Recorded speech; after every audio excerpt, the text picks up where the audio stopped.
मी अर्जुन जाधव, गंगेवाडी तालुका, दक्षिण सोलापूर. आमच्या गावातील रेशन दुकानदार महादेव अण्णाराव जाधव हे कुठल्याच गावातील नागरिकाला पावती देत नाही. पावती देत नसल्यामुळं आम्ही माहिती अधिकारात माहिती काढली. 33 माणसं मयत यांचे धान्य उचलते ही त्या कुटुंबाला देत नाही.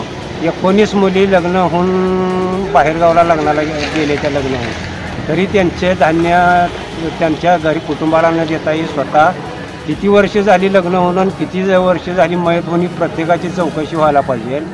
तक्रार तहसीलदारकडे केली. तहसीलदारनं जिल्हा पुरवठा अधिकाऱ्याकडे केली. जिल्हा पुरवठा अधिकाऱ्यांनी चौकशी करून सुनावणी घेऊन अहवाल चुकीचा दिलेला आहे. फक्त 2000 रुपये दंड त्यांनी रेशन दुकानदाराला केलेला आहे. 33 माणसं मयत आणि 19 मुली बाहेरगावला लग्न होऊन एवढा दांडगा भ्रष्टाचार करून ही जिल्हा पुरवठा अधिकारी संतोष सरडे हा गंगेवाडीच्या राशन दुकानदाराला पाठीशी घालत आहे. याचा अर्थ सरळ आहे की रेशन दुकानदाराकडून त्यांना पैसा भरपूर मिळालेला आहे, त्याच्यामुळे त्यांनी पाठीशी घालत आहे. याची जर दखल नाही त्यांनी जर घेतली फिटली तर आम्ही डायरेक्ट न्यायालयात संतोष सरडे यांच्या विरोधात गुन्हा दाखल करायला लावणार. का तर त्यांनी रेशन दुकानदाराला पाठीशी घातलेला आहे. ही बातमी संकलित केली आहे संपादक गुरुदादा गायकवाड यांनी.